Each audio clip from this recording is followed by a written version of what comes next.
Okay, let's see if this works the second time. Hello, welcome to my small demonstration of a defense wall that gets built by bots and then the bots gets purged from the network.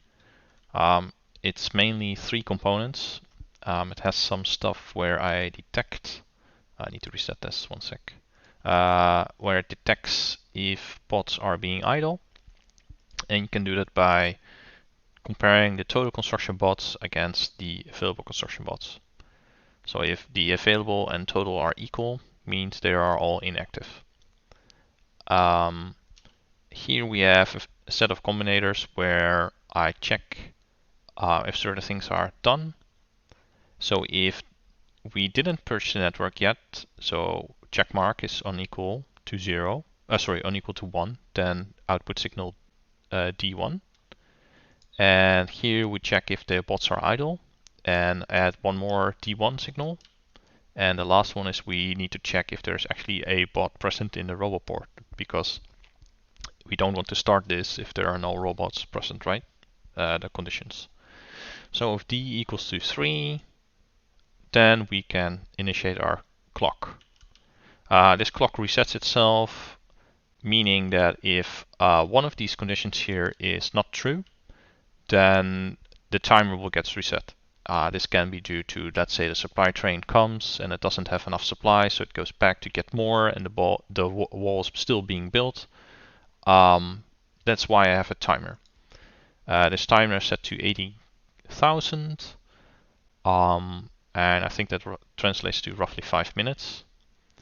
In this demonstration, I will set this to 500, so it will be very short, meaning that if the bots are idle and they have no jobs, then the purge will commence, and I will show that shortly. Every robot port has a constant combinator to it, which outputs signal P, and P stands for ports. And we count the P value, so if there are two robot ports, with this will add up to 2P. And we use this number to multiply how many bots we want to have left, and we do that here. So P times 1. So if there are two robot ports, this would result into the number 2P. And then here we do some stuff to set this filter inserter to be enabled as long as this condition, oops, that's my mod. Oh, lol, it's, let me turn off my trash. This will be enabled as long as these conditions are true, right? So the purge will, this inserter will keep purging unless these inserters turn off. The station gets turned on when the signals are above 0. As you can see, the input signals are all above 0. Even if there's only one above 0, then the station should be active, right? And we enable the station here. Very simple toggle. And we do the same trick for trash. If anything is greater than 0, then a trash train should come, and a fuel train should come if the fuel is below a certain threshold. Okay, so now we will, oops, wrong blueprint. We will place an extension like so. And let's call in the train and let's see if it works. And let's hope I'm recording as well while I went to all this trouble again.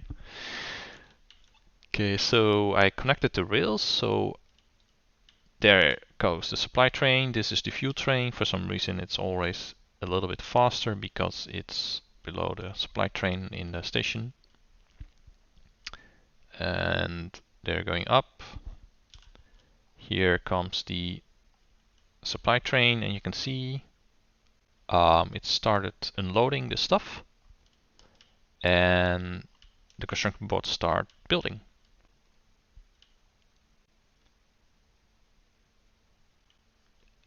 And the timer should not be running because they are active. And you'll see as soon it will put in more construction robots, more walls, and the train itself is being put with a condition inactivity, meaning that if items get picked from the cargo wagon, then this threshold gets reset, right? This counter. And well, the bots are building like crazy now because there are more bots into the network. I think I set it to 150 bots-ish, give or take, in total.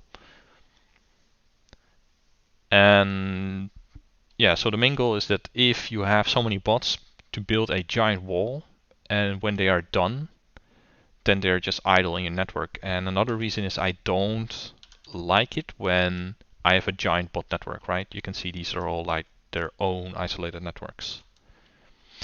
Okay, so I think the purge, yeah, purge is active. So the clock went, clock did its thing. It reached our 500 threshold, which was really short. Sorry, I couldn't capture that. But right now the filter inserter here has a condition and it unloads the construction bots from here. If we look here, we can see that our P is 2. On the right, you see the number, the letter P. And slowly but surely the T and the Y value, which represents the total construction bots and total logistics bots, is dropping down. And we can look at a existing network where this happened to make this video a bit shorter. So let's go here. And if I hover this roboport, you will see that the logistics and construction is 10 out of 10. And if we look at our P should be 10 as well. And it is. Anyway, thank you for watching, and I hope you learned something.